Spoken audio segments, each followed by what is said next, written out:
الحمد لله وكفى وسلام على عباده الذين اصطفى وأصلي وأسلم على نبينا المصطفى وعلى آله وصحبه نجوم الهدى وقادة التقى أما بعد اللهم اغفر لنا وارحمنا ومشايخنا وأساتذتنا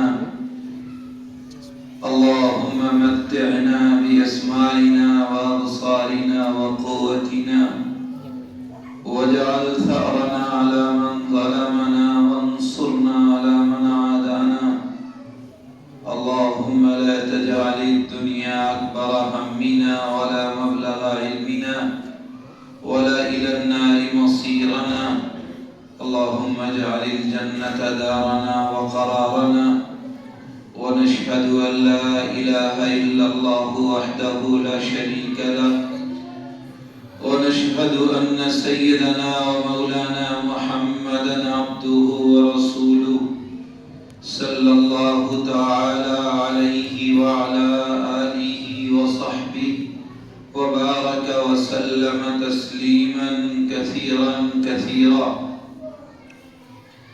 أما بعد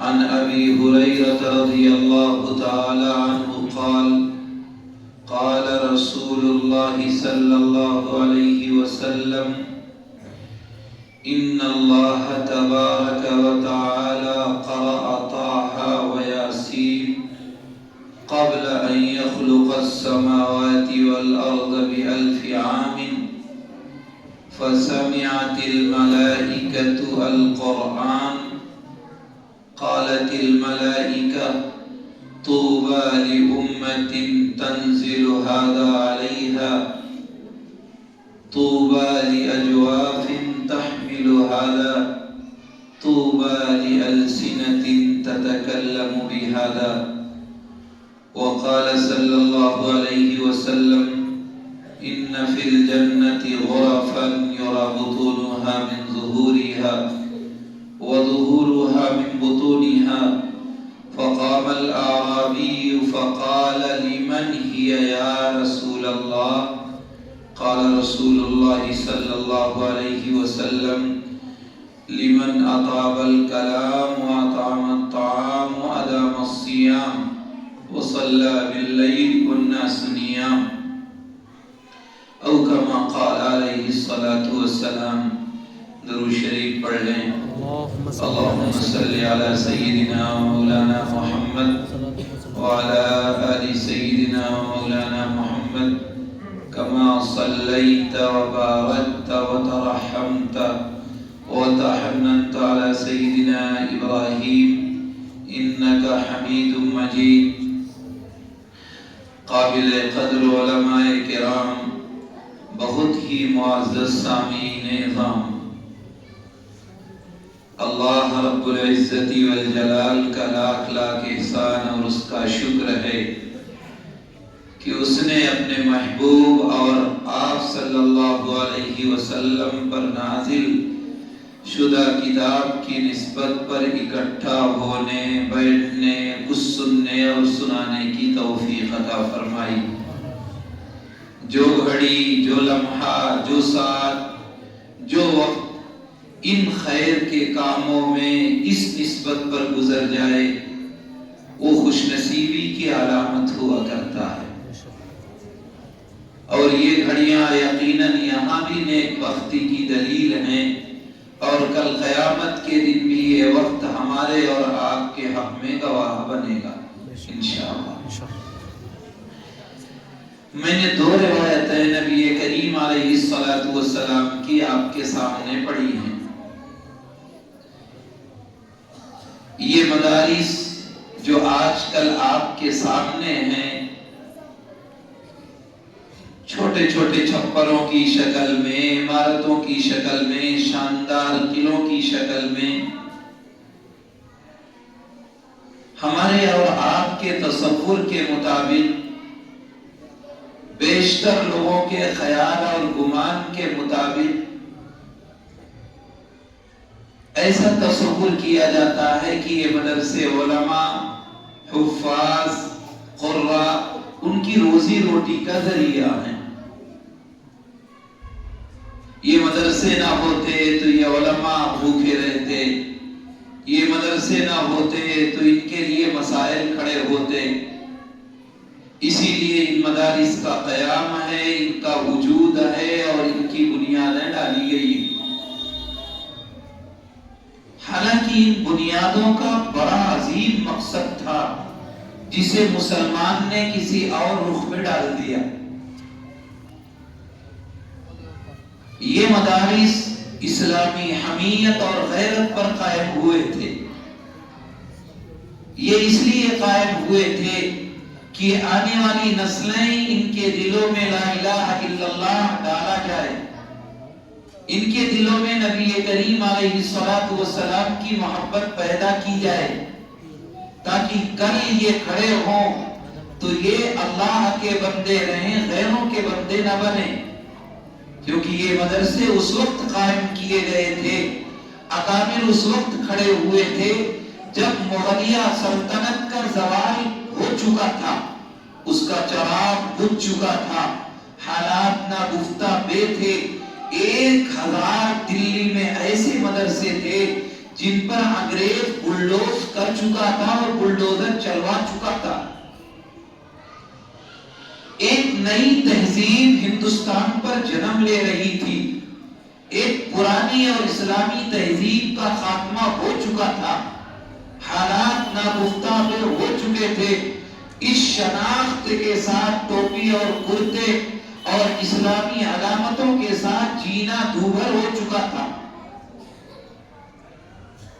ایسے ناگفتہ بے حالات میں جب نئی تہذیب ہم پر مسلط ہو رہی تھی، نیا کلچر میرے اوپر لاگو کیا جا رہا تھا، نئے حالات اور نئے مسائل ہمارے سامنے پیش آ رہے تھے، ایسے وقت میں بڑے بڑے پادریوں کو بلا کر کے، بڑے بڑے سورماؤں اور دینی رہنماؤں کو، دوسروں کی تہذیب سے تعلق رہنے والے بڑے بڑے پادریوں کو اس لیے بلایا جا رہا تھا کہ جن نسلوں کے دلوں میں ایمان ہے اس کا خاتمہ کیا جائے۔ جو یہ نسلیں لا الہ الا اللہ پڑھنے والی ہیں، انہیں انگریز بنایا جائے، ان کے دل سے اسلام اور اسلام کی عظمت نکال دی جائے، ان کے دل میں کلمے کا احترام باقی نہ رہے۔ یہ مسجد کے سامنے ان کا گھر ہو لیکن مسجد سے بیزار ہو، قرآن تپاہیوں پر اور الماریوں پر رکھا ہوا ہو لیکن ان کی زندگی کا اس کتاب سے کوئی سروکار نہ ہو، کوئی تعلق نہ ہو، کسی طرح کا اس کتاب سے ان کا لین دین نہ ہو۔ اس تہذیب کے لیے انہوں نے اعلان کیا تھا، فری میں تعلیم دوں گا، فری میں پڑھاؤں گا، تمہیں وظیفہ دوں گا، تمہیں بڑے بڑے کالج میں ایڈمیشن دلاؤں گا، لیکن اس کے پس منظر میں آپ کی ان نسلوں کو ایمان سے خارج کر کے انگریز بنانا تھا۔ اس وقت ہمارے اکابر کھڑے ہوئے تھے، اللہ قریب رحمت کرے، ان کی انہیں کروٹ کروٹ چین نصیب فرمائے۔ حضرت ناناتوری اور آپ کے رفقائے اعظام اس وقت کھڑے ہوئے تھے اور انہوں نے کہا تھا کہ ہماری نسلوں سے ایمان کا خاتمہ ہو جائے، ہم ایسا ہونے نہیں دیں گے۔ ہماری نسلوں سے ایمان کا سودا کر لیا جائے اور جن باپ دادا نے اسلام کی اشاعت کے لیے تن من دھن کی باتی لگائی تھی، جنہوں نے ساری زندگیاں اسلام پر قربان کی تھی، ان کی نسلوں کو انگریز بنا دیا جائے، ان کی نسلوں کو ایمان سے بیزار کر دیا جائے، ہم ایسا ہونے نہیں دیں گے۔ ہم بھی قوم کے سامنے کھڑے ہو کر کے ایک ایک آنا بھیک مانگیں گے، ایک ایک روپے چندہ کریں گے، ان سے سوال کریں گے اور مدرسے قائم کریں گے اور ان بچوں کو فری میں تعلیم دیں گے۔ وہ حکومتی سطح پر فری میں دے گا، میں اپنی نسلوں اور اپنی قوم سے مانگ کر کے ان نسلوں کے ایمان کی حفاظت کروں گا، قرآن کی حفاظت کروں گا، شریعت کی حفاظت کروں گا، دین کی حفاظت کروں گا، ان ان سے مانگوں گا اور ان کی نسلوں پر خرچ کروں گا۔ اس مقصد کے تحت حضرت مولانا قاسم ناناتوی رحمت اللہ علیہ، حضرت مولانا رشید احمد گنگوئی رحمت اللہ علیہ، حضرت ضامن شہید حضرت مدار ناناتوی اور حضرت مولانا یعقوب صاحب بڑے بڑے اکابر اس زمانے کے کھڑے ہوئے اور انہوں نے ان مدارس کی بنیاد ڈالی۔ دارالعلوم دیوبند قائم کیا گیا، اس کے بعد مظاہر قائم ہوا، 10 سال بعد مدرسہ شاہی قائم ہوا۔ یہ اس نسبت کے تحت مدارس کا وجود آیا تھا۔ پھر تو ہمارے اکابر نے ان مدارس کو اوڑھنا بچھونا بنا لیا۔ گھر گھر، گاؤں گاؤں، قریہ قریہ، ضلع ضلع، صبح صبح اتنے مدرسے قائم کر دیے کہ لاکھ نہ چاہو پڑھانا تب بھی میرے بچے قرآن پڑھ ہی لیتے ہیں۔ اس مقصد کے تحت ان مدارس کا قیام ہوا تھا۔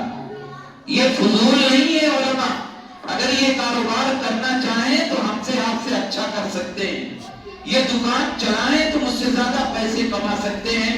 اور جن لوگوں نے اس لائن میں قدم رکھا، جن علماء نے کاروبار کو اپنا منظور نظر بنایا، وہ ہم سے اچھا کما رہے ہیں۔ یہ تصور نہ کیا جائے کہ یہ چندے پر جینے والے لوگ ہیں، یہ تو خیر مناؤ، ان نسلوں کی حفاظت کی ذمہ داری انہوں نے آپ سے ہٹا کر کے اپنے ذمہ لے لی ہے۔ انہوں نے آپ کے بچوں کو قرآن پڑھانے کا اپنا ذمہ لے لیا ہے۔ یہ وہ لوگ ہیں جو میرے لیے سب سے بڑا دنیا میں کام کر رہے ہیں۔ اگر یہ مدرسے بند ہو گئے، یہ مکتب بند ہو گئے، یہ قرآن پڑھنے والے ختم ہو گئے، لا الہ الا اللہ یاد کرنے والے ختم ہو گئے، تو دنیا بھی اللہ ختم کر دے گا۔ یہ باقی نہیں رہے گی اور نہ دنیا کا وجود باقی رہے گا۔ اور ہندوستان جیسے ملک میں جہاں آپ اور ہم جیتے ہیں، جتنا آسان ہے قرآن پڑھنا دنیا کے کسی ملک میں نہیں ہے۔ چاہے وہ دنیا کا ترقی یافتہ ملک ہو، چاہے دنیا کا سب سے مالدار ملک ہو، چاہے غریب ملک ہو، چاہے اسلامی ملک ہو، غیر اسلامی ملک ہو، جتنا آسان اپنی نسلوں کو قرآن پڑھانا آپ کے اس ملک میں ہے اتنا کہیں نہیں ہے۔ میں آپ کو ایک چھوٹی سی مثال دوں، نیوزی لینڈ دنیا کا سب سے ترقی یافتہ ملک ہے۔ 8 سال پہلے دنیا کا بہت بڑا سروے ہوا اور وہ سروے کیسا تھا کہ دنیا کا سب سے اچھا مذہب کون ہے؟ دوسرے نمبر پر تھا تھیوری کے اعتبار سے بھی کیا دنیا میں اسلام کہیں پایا جاتا؟ سروے کرنے والے یہودی پروفیسران اور عیسائی تھے اور تمام کے تمام یورپی ممالک کی یونیورسٹیوں سے تعلق رکھتے تھے۔ کسی سے بھی پوچھا جائے سب سے اچھا مذہب کون ہے تو کہیں گے ہاں اسلام ہے۔ ان کی اس ریسرچ میں بھی، اس تحقیق میں بھی آیا کہ سب سے اچھا مذہب اسلام ہے۔ لیکن دوسرا جو سوال تھا وہ بڑا عجیب تھا، یہ تھا کیا تھیوری کے اعتبار سے بھی اسلام کہیں پایا جاتا ہے؟ لا الہ الا اللہ پڑھنے کی بات نہیں کر رہا ہوں میں آپ سے، محمد رسول اللہ کی غلامی کے دم بھرنے کی بات نہیں کر رہا ہوں۔ اسلام قانون کے اعتبار سے، تہذیب کے اعتبار سے، سوال کے اعتبار سے، زندگی جینے کے اعتبار سے، کاروباری اعتبار سے، ان تمام کے اعتبار سے کیا دنیا میں کہیں قانون پایا جاتا ہے اسلامی یا نہیں؟ تو اس میں جو اول ملک آیا تھا وہ نیوزی لینڈ تھا۔ 33 ملک عیسائی آئے، 34ویں نہیں 32 ملک عیسائی آئے، 33ویں نمبر پر اسلامی پہلا ملک جو تھا وہ انڈونیشیا تھا، جہاں اسلامی قانون نافذ ہیں، بھلے لا الہ الا اللہ پڑھنے والے نہیں ہیں۔ ہماری آپ کی طرح روڈ پہ گاڑی کھڑی کر کے چلے جائیں کہ میرا تو گاؤں ہے کون کر لے گا، تیرا کیا میرا، چاہے آنے والا آدھا گھنٹہ کھڑا رہے دوسری گاڑی والا۔ یہ اسلام نہیں سکھاتا، یہ اسلامی مذہب نہیں ہے کہ دوسروں کو تکلیف دو۔ روڈ پر پیڑیاں بن جائیں کہ یہ گلی ہے، یہ تو میری گلی ہے، میری اپنی زمین میں میرا گھر ہوگا، میری پیڑھی نیچے ہوگی اور روڈ پہ بنے گی، زندگی بھر تو بھی گنہگار ہوگا، تیری نسلیں بھی گنہگار ہوگی۔ بے شک بے شک۔ تو پہلا ملک جو تھا وہ نیوزی لینڈ تھا۔ اس کا ایک چھوٹا سا قصہ ہمیں سنانا تھا جو یہ سروے ہم نے بتایا۔ ایک حافظ صاحب ہیں، ان کا کاروبار ہے، 25 سال پہلے کا واقعہ ہوگا، 20 سال کا۔ انہوں نے عجیب قصہ سنایا۔ انہوں نے کہا کہ ہم نیوزی لینڈ گئے، ایکسپورٹر ہیں، کاروباری اعتبار سے تو جمعے کا دن تھا۔ میں نے کہا بھائی اپنے باہر سے کہ مجھے جمعہ کی نماز پڑھا دو۔ جمعہ کی نماز پڑھانے کے لیے باہر نے کہا پورے نیوزی لینڈ میں کہیں جمعہ کی نماز تو شاید ہوتی نہیں ہے۔ یہ کہہ رہے تھے کہ اسے خیال آیا کہ ایک گھر ہے جسے مسلمانوں نے مسجد بنا رکھا ہے، شاید اس میں جمعے کی نماز ہوتی ہو۔ وہ کہنے لگا چلیے میں گاڑی سے لے چلتا ہوں، آپ کو جمعہ کی نماز پڑھا کے آتا ہوں۔ اور حافظ صاحب کہتے ہیں میں جب مسجد میں داخل ہوا تو امام صاحب منبر پر بیٹھ رہے تھے۔ اس کے بعد جو منظرنامہ ہے وہ عجیب ہے۔ کہتے میں جلدی سے وضو کیا اور اپنی صف میں بیٹھ گیا۔ امام صاحب خطبے کے لیے کھڑے ہوئے تو انہیں خطبہ یاد نہیں تھا۔ انہوں نے پہلے خطبے کی جگہ سورہ فاتحہ پڑھی۔ سورہ فاتحہ تو جانتے ہیں نا، الحمد شریف جس کو کہتے ہیں۔ سورہ فاتحہ پڑھی اور امام صاحب بیٹھ گئے، پھر کھڑے ہوئے دوسرے خطبے کی جگہ بھی انہوں نے سورہ فاتحہ پڑھی، پھر بیٹھ گئے اور منبر سے اتر کر کے محراب میں تشریف لائے۔ گویا انہیں خطبہ یاد نہیں تھا، دونوں خطبے کی جگہ انہوں نے پہلی جگہ سورہ فاتحہ پڑھی اور دوسری جگہ، اور جب نماز پڑھانے لگے تو انہوں نے سورہ فاتحہ پڑھی، پھر سورت ملانا تھا تو انہیں کوئی سورت یاد نہیں تھی، سورہ فاتحہ کی جگہ سورہ فاتحہ پڑھی اور سورت ملانے کی جگہ بھی سورہ فاتحہ پڑھی۔ ہمارے یہاں جس ملک میں ہم جیتے ہیں چھوٹا سا گاؤں ہے، ہم شہباز پور میں بیٹھے ہیں، یہ گاؤں ہے، دسیوں عالم اور حافظ مل جائیں گے جمعہ پڑھانے والے، اور اگر کوئی امام صاحب ہوں گے تو یہ صورتحال ہے کہ امام صاحب کی 1 منٹ کی تقریر اگر بچ جائے، 2 منٹ زیادہ ہو جائے خطبے کے وقت سے، اور تھوڑا سا ٹائم بات پوری کرنے میں لے لے تو جو سب سے نیچ آدمی محلے کا ہوگا، انتہائی گھٹیا، گھر میں بھی کوئی قدر نہیں ہوگی، گیٹ پہ کھڑے ہو کے نالی کی بدبو سونگتا رہے گا اور نکلتے ہی امام صاحب سے کہے گا امام صاحب 2 منٹ تاخیر کر دی، 2 منٹ میں اس کی نالی بھر رہی تھی۔ سب سے پہلے ٹوکا جاتا ہے شریعت بتانے والے کو، دین بتانے والے کو۔ اگر نماز، اور حضرت ابھی کہہ رہے تھے کہ جو 15 منٹ میں پورا قرآن پڑھ دے نا وہ سب سے اچھا حافظ ہے تراویح میں۔ تو یہ امام کے ساتھ میرا پہلو رویہ ہے، یہ مقتدی ہیں، رہبر ہیں، یہ میرے دین کے پیشوا ہیں۔ جب ان کے ساتھ یہ کرو گے تو اللہ کی طرف سے دنیا جو آج میرے ساتھ کر رہی اس سے بدتر انجام ہو۔ وہ کہتے ہیں کہ پہلی رکعت میں انہوں نے سورہ فاتحہ پڑھی اور پھر سورت کی جگہ سورہ فاتحہ، اسی طرح دوسری رکعت 4 مرتبہ سورہ فاتحہ پڑھ کر کے نماز جمعہ پوری کی۔ حافظ صاحب کہتے ہیں مجھے عجیب لگا، میں کھڑا ہوا صف میں، میں نے کہا کوئی ایسا آدمی نہیں جو صحیح جمعہ پڑھا دے؟ تو کہنے لگے، امام صاحب نے بڑے دکھ کے ساتھ کہا اس سے زیادہ پورے نیوزی لینڈ میں کسی کو قرآن یاد نہیں، اس سے زیادہ پورے نیوزی لینڈ میں کسی کو قرآن یاد نہیں ہے، یہی سب سے آخری انتہا۔ پھر امام صاحب نے مجھ سے پوچھا، حافظ صاحب کہتے ہیں آپ کو قرآن آتا؟ کہنے لگے اللہ کا شکر ہے میں تو حافظ ہوں۔ تو کہنے لگے آپ جمعہ دوبارہ پڑھا دیجیے۔ تو حافظ صاحب نے دوبارہ جیسے جمعہ ہوتا پورا پڑھایا۔ کہتے ہیں میں جب تک سنتیں پڑھتا رہا تمام نمازی رکے رہے، اور تمام نمازیوں نے میرے اٹھنے کے بعد سب سے مصافحہ کیا، اور امام صاحب میرے دائیں طرف کھڑے تھے اور سب مصافحہ ملا کے کھڑے ہو گئے۔ امام صاحب دکھی ہو کر کے عجیب جملہ فرمایا، کہنے لگے زندگی میں پہلی مرتبہ ایسا جمعہ نصیب ہوا، زندگی میں پہلی مرتبہ ایسا جمعہ نصیب ہوا ہے۔ اور ہم اس ملک میں جیتے ہیں کہ جہاں ہر گاؤں میں دسیوں حافظ اور کئی کئی عالم مل جاتے ہیں، لیکن ناقدروں کو کون سمجھائے کہ یہ قدردانی کی چیز ہے؟ تو یہ مدرسے اس قرآن کریم کے گاؤں گاؤں پہنچانے کا ذریعہ ہے۔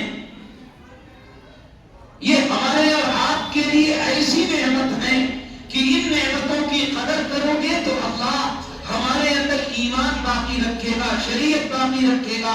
اور اگر ان مدرسوں کی ناقدری کرو گے، ان مکاتب کے ساتھ رشتے کے بجائے دشمنی نبھاؤ گے، تو اللہ کے نبی نے فرمایا حامل القرآن حامل آیت الاسلام، اے لوگوں یہ قرآن والے، یہ حاملین قرآن، یہ حاملین قرآن، یہ اساتذہ، یہ قرآن، یہ حفاظ، یہ اسلام کے جھنڈے کو بلند کرنے والے ہیں۔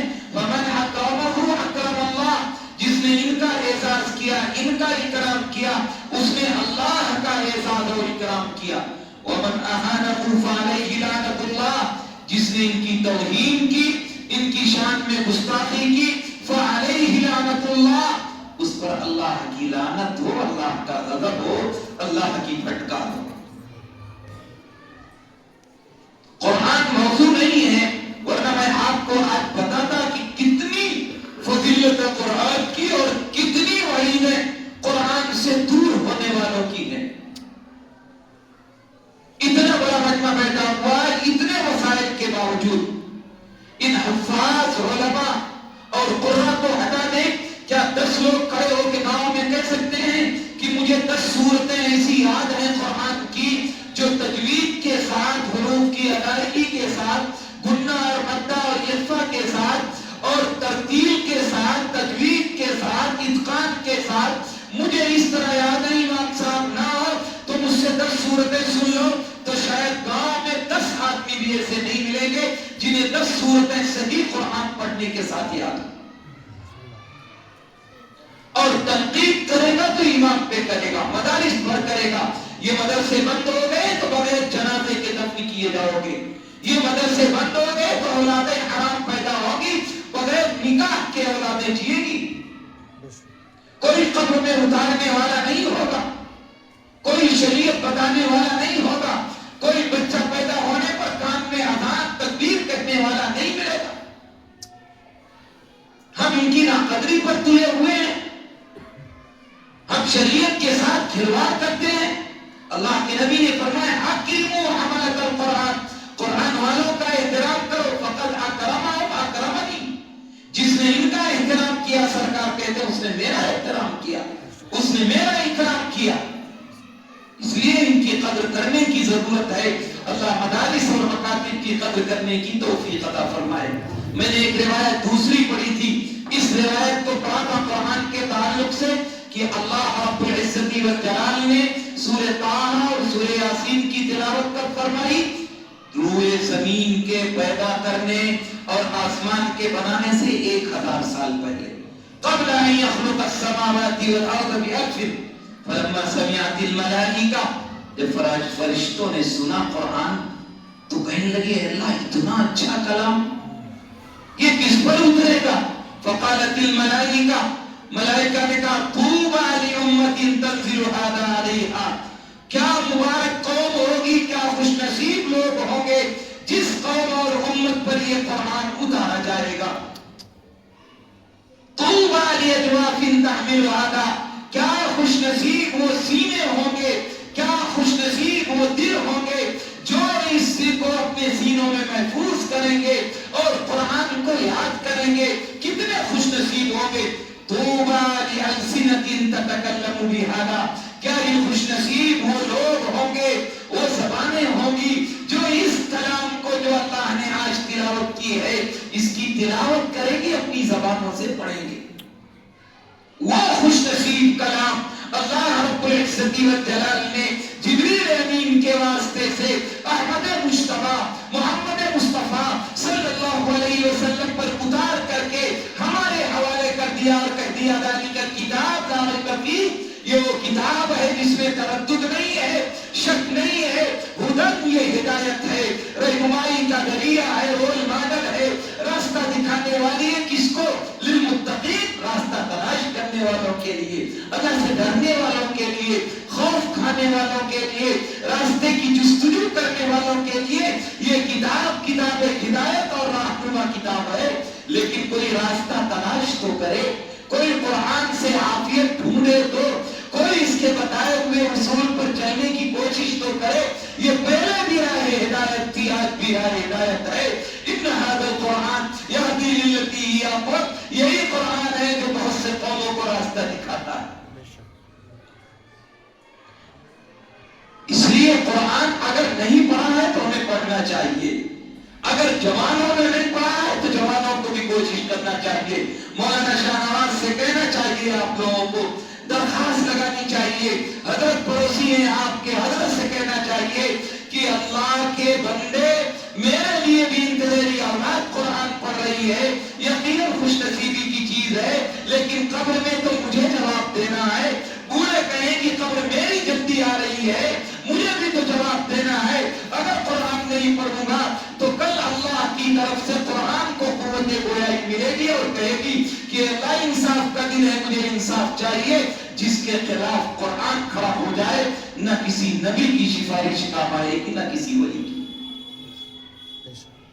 اس تعلق سے بات لمبی ہو رہی ہے۔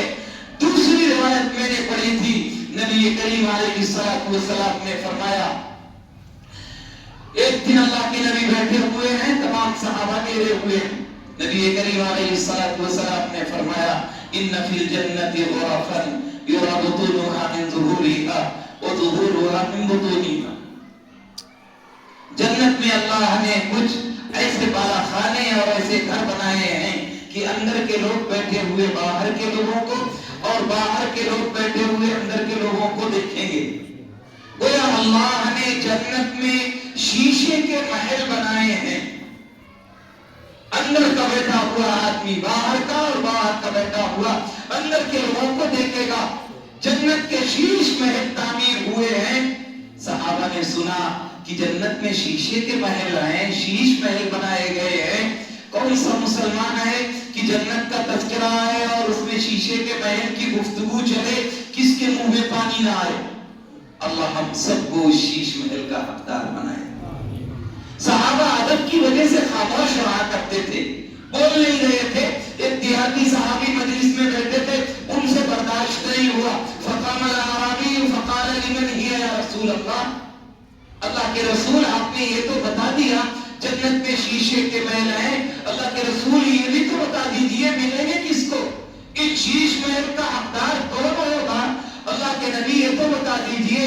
نبی کریم علیہ الصلوۃ والسلام نے فرمایا، جس کے اندر 4 خصلتیں ہوں گی اللہ اس کو شیش محل عطا فرمائے گا۔ نمبر 1، اللہ کے نبی نے فرمایا، لیمن اطاب الکلام، جو اپنے بول اچھے کر لے، بولے تو سچ بولے، بولے تو اخلاق سے بولے، بولے تو ایسا بولے کہ لوگ سننے اور سنتے رہ جائیں، دوبارہ ملنے کی تمنا کرے، کاش وہ ملتا تو وہ سے گفتگو ہوتی۔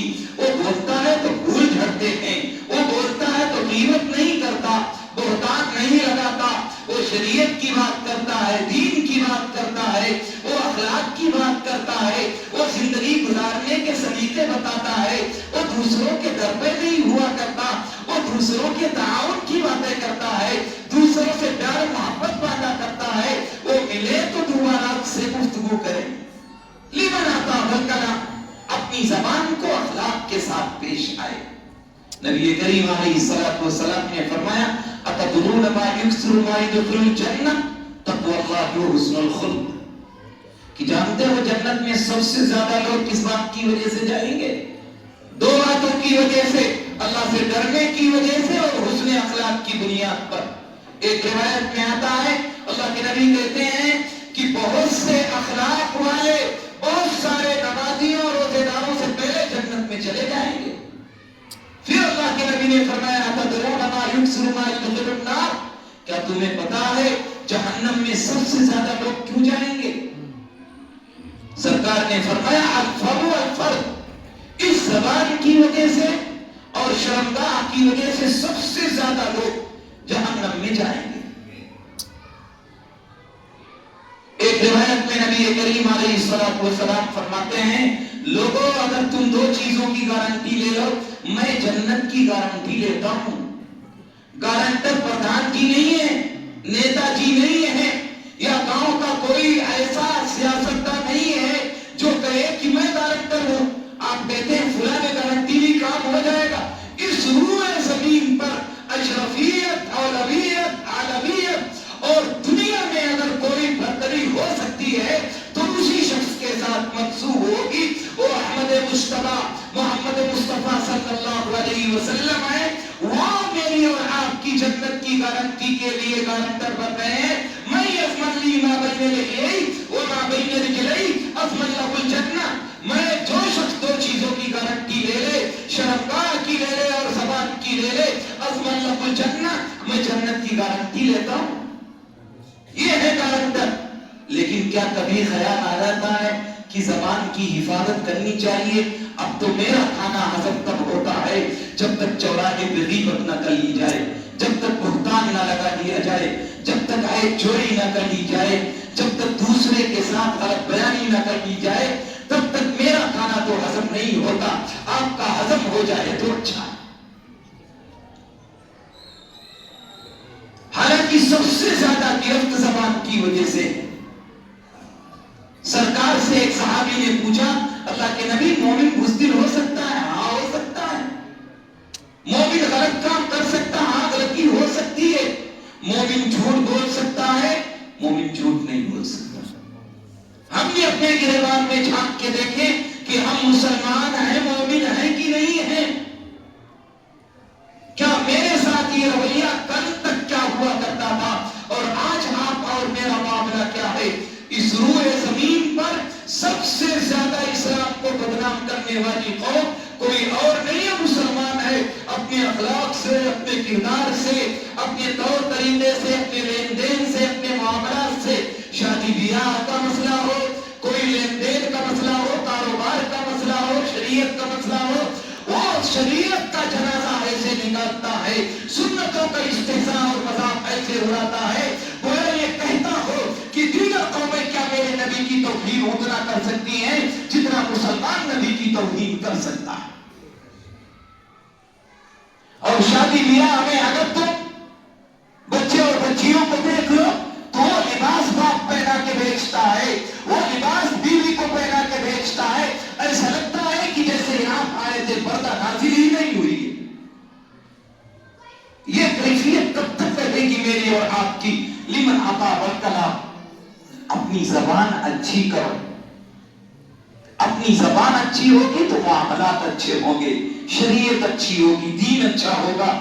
جو گاؤں کا سچا آدمی ہے ہر آدمی کی زبان پر ہوتا ہے۔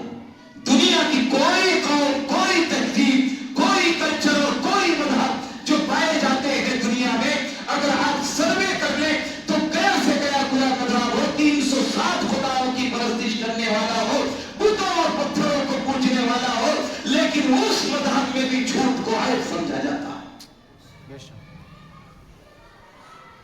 تو جنت میں شیش محل کا حقدار پہلا وہ شخص ہوگا لمن عطا والکلام، جو اپنے بول اچھے کر لے۔ دوسری بات وَأَطْعَمَ الطَّعَامَ، جنت میں شیش محل کا حقدار وہ شخص ہوگا جو دوسروں کے کام آنا سیکھے۔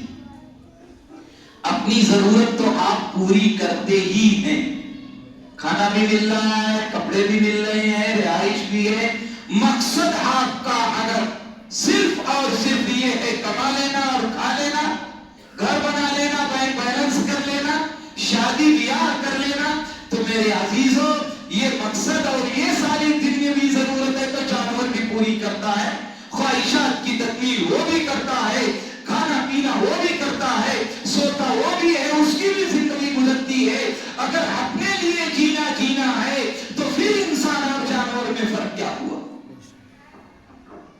پھر آپ اشرف المخلوقات کیسے ہوئے؟ پھر آپ دنیا کی تمام مخلوقوں میں اعلیٰ اور برتر کیسے ہوئے؟ پھر لقد خلقنا الانسان فی احسن تقویم کا مصداق آپ کیسے ہیں؟ کچھ تو دونوں میں فرق انما خلقتم للآخرہ، ہم نے دنیا تیرے لیے پیدا کی ہے اور تیرے لیے بنائی ہے، لیکن دین تمہارے لیے، آخرت کے لیے تم پیدا کیے گئے ہو۔ تمہاری تیاری، اب مقصد زندگی کچھ اور ہے، ضرورت زندگی کچھ اور ہے، ضرورت زندگی کھانا پینا سونا بینک بیلنس کرنا ہے، اور لیکن مقصد زندگی قبر کو یاد رکھنا، نامہ اعمال کو یاد رکھنا، دائیں بائیں ہاتھ کی فکر کرنا، پل صراط پر گزرنا، یہ ہے اصل مقصد زندگی۔ اگر اس کی تیاری چل رہی ہے جہاں موت کو موت دے دی جائے گی اور پھر اللہ اعلان کرے گا لوگوں موت کو موت دے دی گئی ہے، کسی کو موت نہیں آئے گی، اگر اس دن کا استحضار ہے، اللہ کے سامنے کھڑے ہونے کی فکر ہے، شریعت کا توسط ہے اور دائیں بائیں اعمال نامہ اعمال ملنے کی فکر ہے، تو یقیناً ہم آپ اس دنیا میں جیتے ہوئے بھی فکر مند ہیں، ورنہ کامیاب نہیں ہے۔ وَأَطْعَمَ الطَّعَامَ، دوسروں کے کام آنا سیکھو۔